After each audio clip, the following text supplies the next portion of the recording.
finally done. Alright, we need to celebrate. Alright. Try some of this Gatorade. Okay.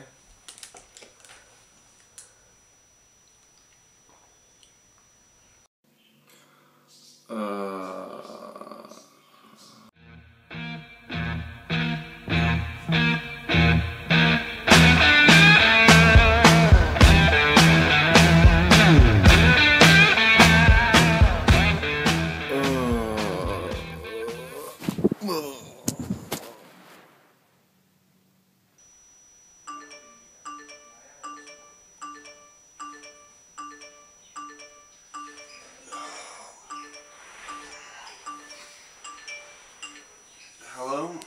Christian, where are you? Video project's due in 20 minutes, and you have the flash drive. Where are you? What day is it? It's Wednesday, Christian. Where are you? Oh!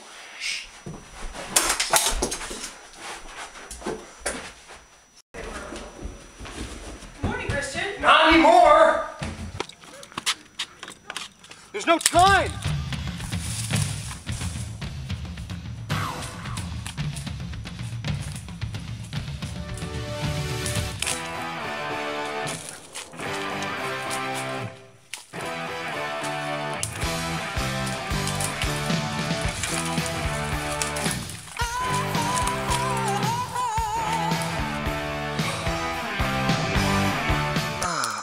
God. Ugh. Ah.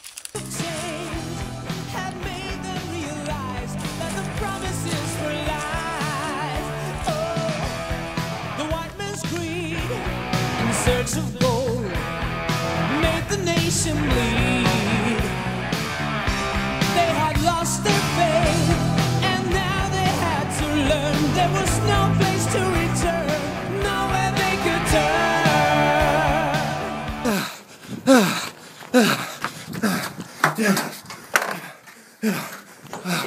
I'm almost there!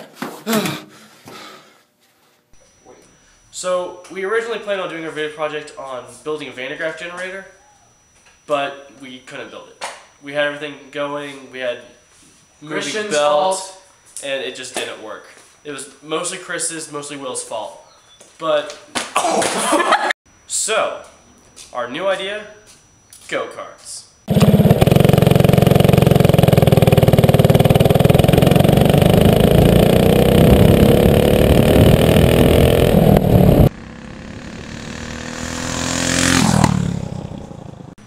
So what we're going to do now is find the acceleration of my go-kart. First, we've measured time, displacement, and we know velocity initial is 0. So once we have the acceleration, then we can find the mass by weighing it, and we can also find the force at the bottom of the wheel by multiplying those together. Once we have the force, we'll have the distance from the lever arm, which will be the radius of the wheel, and that will give us our torque. 53.8. 53.8 pounds.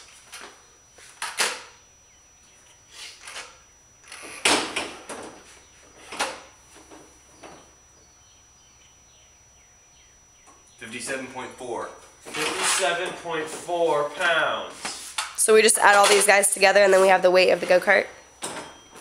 Well, then we have to add Christian's. Yeah. 70.8. 70.8 pounds. Woo! Last one. 45.9 pounds. Equally distributed. Wait, can you redo that one? How is that 40? Oh, well, I guess the engine's over there. There you weigh yourself out, so. And with the helmet. 312 pounds. Gearing up. Shane, can you please step out of the screen? Oh, yes, please. There you go. Yes. This is really good lighting. I like this natural light. Brings out the colors.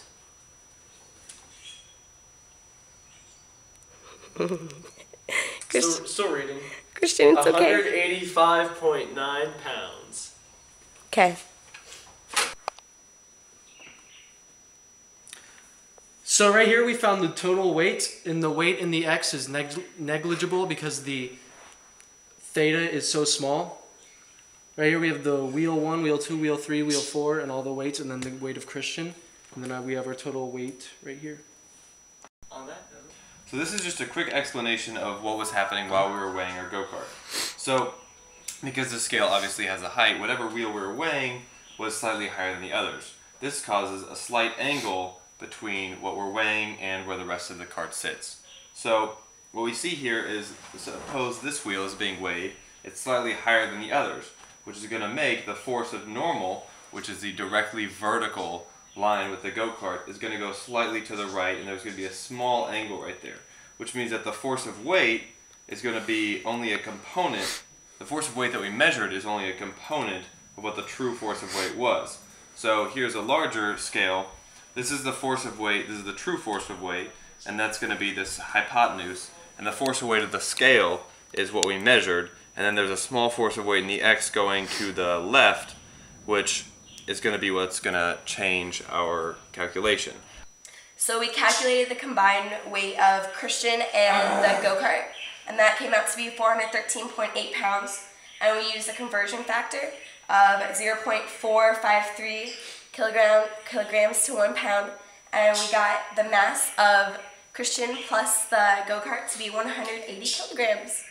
So right here we're going to use a motion equation to find out the acceleration of the go-kart. And from the video that you've seen with Christian riding in the go-kart, we know that the V naught, or the V initial, is 0, and we calculated with meter sticks that the distance he traveled was 100 meters, and it took him 7.9 seconds. We plugged that into our equation, and we got that acceleration equals 3.2 meters per second squared. After we found that, we used this to solve our force. We did F equals ma and plugged in our mass, which we found earlier, and the acceleration to find a force of 576 newtons. Okay, torque equals force times the lever arm times sine of theta. This is how much force you're applying. The lever arm is the distance from the pivot point, and sine of theta, where theta is the angle between the lever arm and the force. Okay, so now we're finding the torque of the wheel, and pretty much we're going to use the equation torque equals Fr sine theta. F is the force, and then R is the lever arm, and then sine of theta, which will equal out to 1 because theta is 90. The force required is 576 newtons, and the R is, what is it, Shane? 11.5 centimeters, so 0.1115 meters. Okay, so we're going to plug it into the equation here. And that equals 66.24 Newton meters. So we just found the torque of this wheel, and since it is on the same axle as the sprocket here, we know that the torques are the same. And that torque is 66.25 Newton meters.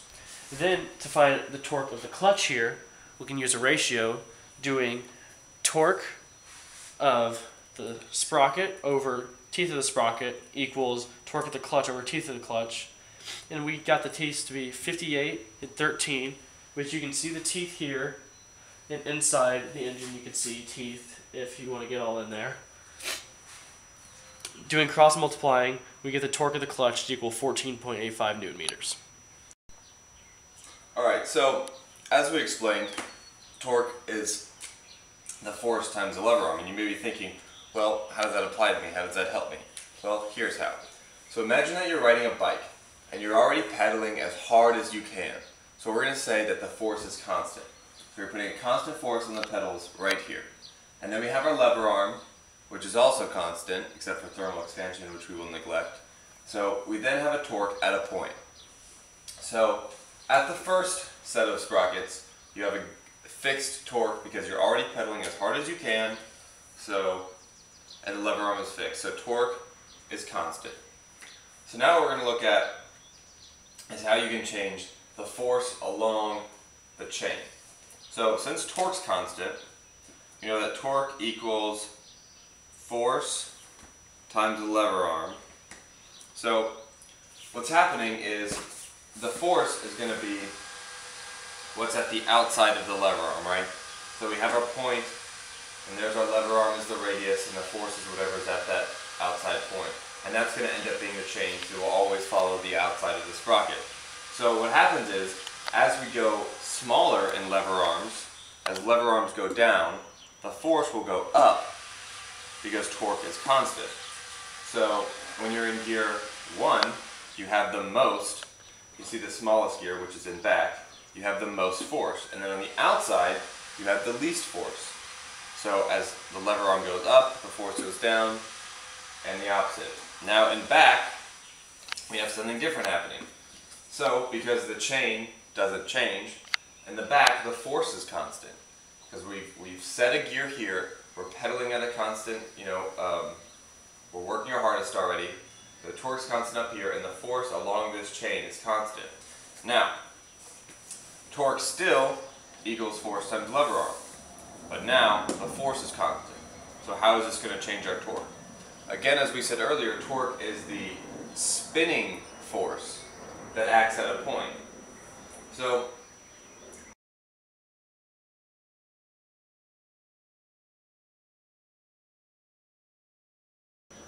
the tall gears, the ones that you would use at high speeds, are the smallest ones. And the ones that you would use at low speeds, or when you're going up a hill, the ones where you require the most torque, is going to be the biggest ones. You can see here, the biggest one's the first one. And so, again, as the lever arm goes up, force is constant, the torque goes up. So the spinning power of the wheel is higher. And you may be thinking, why would you want less torque ever, or why would you want less force? Well, that's because you obviously want to have a higher top speed. So what's happening here is, when we go onto this outside big one, so we're back to the first one again, torque is constant, force is what's changing. So on this first one, we're going to have less force if we're on the biggest radius gear, which is this outside one. However, we're going to, with each pedal, pull more teeth of chain, because this has more teeth than the smaller ones, and therefore one rotation, if this is a 50-tooth chain, it pulls 50 teeth of chain. And so, as 50 teeth of chain are pulled, obviously 50 teeth are pulled on the other end too, because it's a loop. So as we go smaller in the gear sizes, one, we do lose the torque. So in the top gear, which is, this is like a 10-tooth, we do not have as much torque as the first one, which is like a 40-tooth. But we have more velocity, because as 50 links of chain are pulled this way, if this one has 11 teeth and this one has 50, then it's going to rotate more with the 11 teeth, because 50 divided by 11 is a lot more than 50 divided by 40. Alright, so what we have here is, we're just going to show you two different examples of sort of the different extremes of the torque and force ratio. So right now we're on the smallest gear, which means that we have the most force along the chain. Up front, as I explained earlier. And then in back, we're on the biggest gear, so the one with the biggest lever arm, so we have the most torque in back. And now we're going to ask Stefan, you can just scoot back, we're going to ask Stefan to pedal, and I'm going to try and hold it back with all the torque that it has.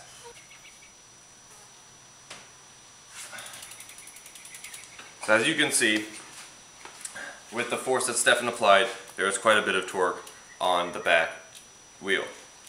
Now this time, we have it the other way, so we have the least amount of force from the front because we have the longest lever arm sprocket up front, and we have the least amount of torque in the back because we have the smallest gear.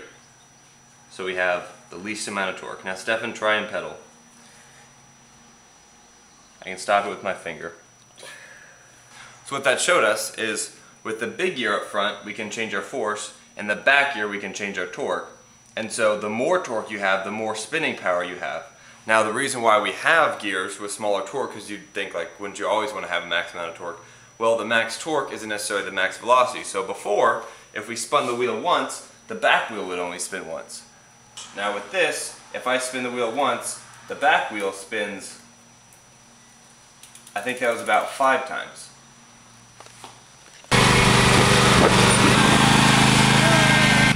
No, Christian, no! Chris, you saved me!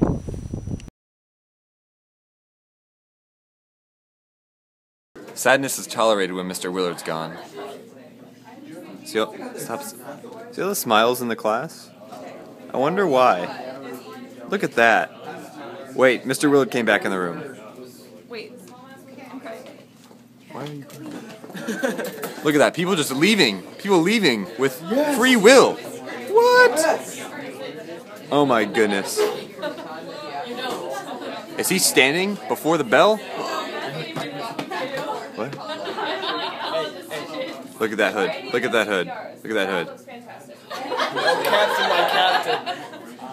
Wow, look at all the danger in this classroom right now. We are just neglecting it. And look, there's Lizzie, just shocked by it all. And there's our substitute.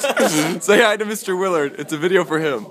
There are some people that stay productive. These are my friends. Wait, Christian.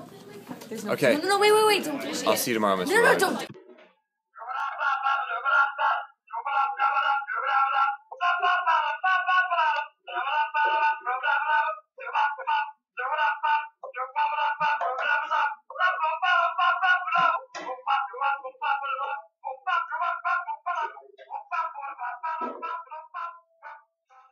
So we definitely just got the cops called on us for driving go-karts around. So we're about to leave real fast. Oh, here's my ride. Let's go.